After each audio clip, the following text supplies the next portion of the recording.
Well, I'm at home and I've just had a second coffee of the day and it's rescued me from moroseness. And I'm feeling I have some Dutch courage.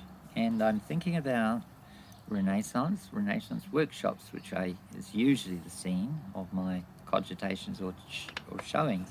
So here today, I'm talking about the culture behind the idea and the ideal behind Renaissance and Renaissance workshops.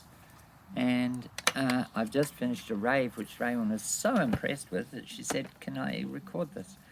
Not. But yeah, I've got a few books. I've quoted Nietzsche a few times, talking about the honey offering and baiting his hook with basically with joy in life and affirmation and saying yes and saying no to the world calumniators and casting his hook into the human sea and drawing up wonderful human fishes from the depths. If I can find it, I might quote a little bit of it. Here it is. Beautiful stuff.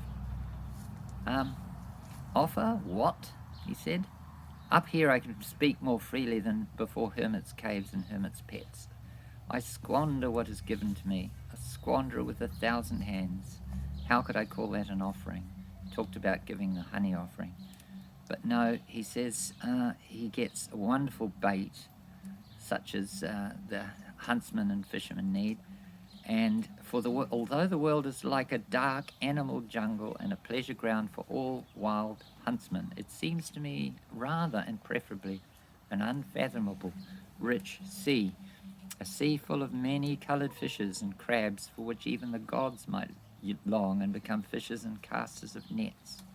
So rich is the world in strange things, great and small, especially the human world, the human sea. Now I cast my golden fishing rod into it and say, "Open up, human abyss. Open up and throw me your fishes and glistening crabs. With my finest bait shall I bait together the strangest human fish.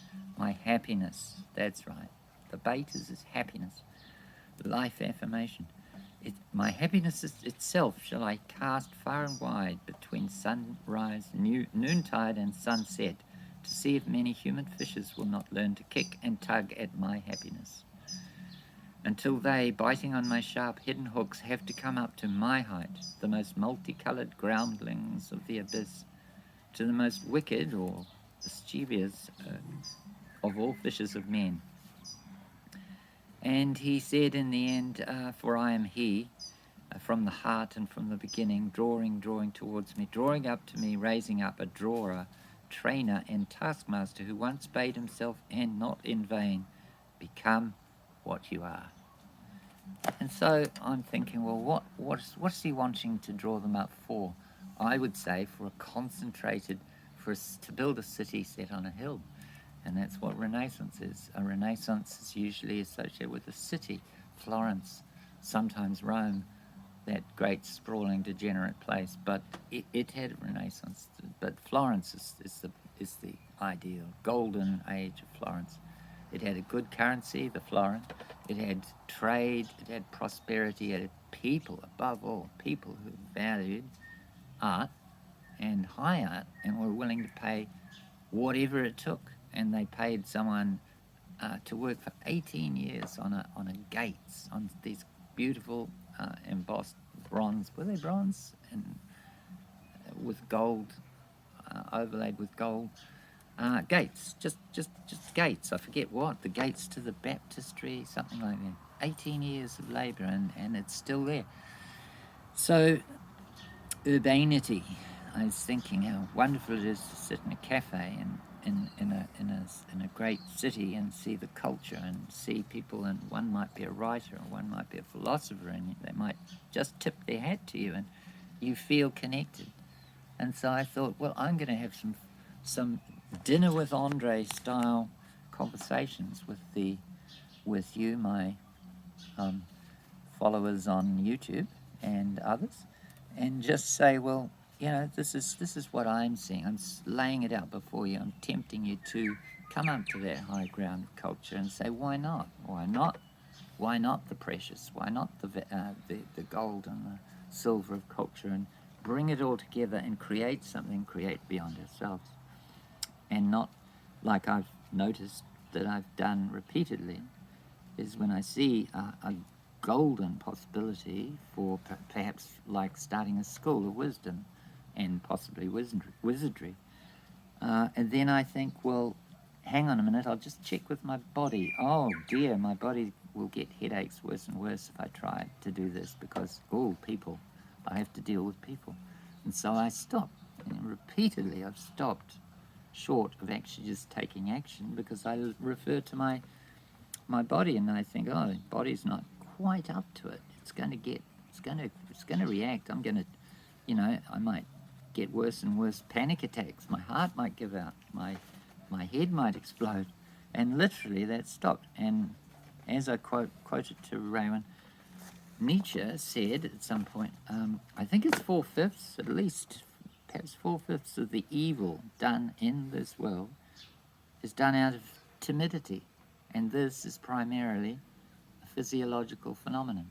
And I would add, well, it's a psychosomatic phenomenon because we look at our body and we say, oh, I'm not up for this. Oh, I'm too weak. Who am I? I'm too old, too young, too sick, too frail, not endowed with the gift of the gab enough. Whatever it is, can't write, can't speak publicly, all this timidity. And what is it that makes someone say yes to being a guard at Auschwitz? I said, well, timidity, fear. And what made probably adults, mothers say, yes, dear, no, dear, anything you say, dear. Fear, timidity. She didn't want to upset her son. So he becomes a narcissistic monster. So fear, it probably is most of the evil done in the world. And of course, the other one is the herd instinct and the fear of the other, the hatred of the other, and the in-group, out-group thing. So I guess the answer to that is understanding how we operate, how to overcome our fear, how to say yes to joy and not listen to negativity and it's no use because we get sick, we die, we're infirm, so why try? But the other one is thinking too parochially and just thinking, well, us and our lot, we know the score, but that's just us, and those people out there are our enemy, and we've got to keep them away. And so we stay isolated and fearful and end up having a war with the others because they break the egg at the wrong end. So, just some reflections. So this is my sort of throwing my hat over the wall and saying, I'm going to be like, who's this guy? Macaulay, miscellaneous writings and speeches. And he just was out there. I don't know much about his life, but he wrote a lot and he spoke a lot and he made a difference. And he talked about liberty and all these values and referred back to the Greeks and how the free Athenians were actually more successful as defenders of their place than even the Spartans were, at least at sea. And this sort of thing is there, and he didn't stay in a corner. And just looking at in those days, every single letter of these tiny little this tiny typeface, probably an 8 or a 9 point, that had to be set by hand until about the turn of the century and in the early 1900s. They had to set type letter by letter, jot and tittle and everything, and including the spaces. You need a physical space for every space was actually a physical piece of lead. And I've got this 100-year-old printing press, and it's been teaching me a lot. And I'll have to do a video on that. But this is more about the philosophy of Renaissance and what I hope to be able to gird up my loins and do. And hopefully you'll be joining me on some more dinner with Andre or coffee with Peter and sessions, probably at Dreamspace, and with an interesting background of 100-year-old printing presses, or the library which I'm building up, or the sculptures, the ferrocement, the paintings, and I look forward to seeing you. Thank you.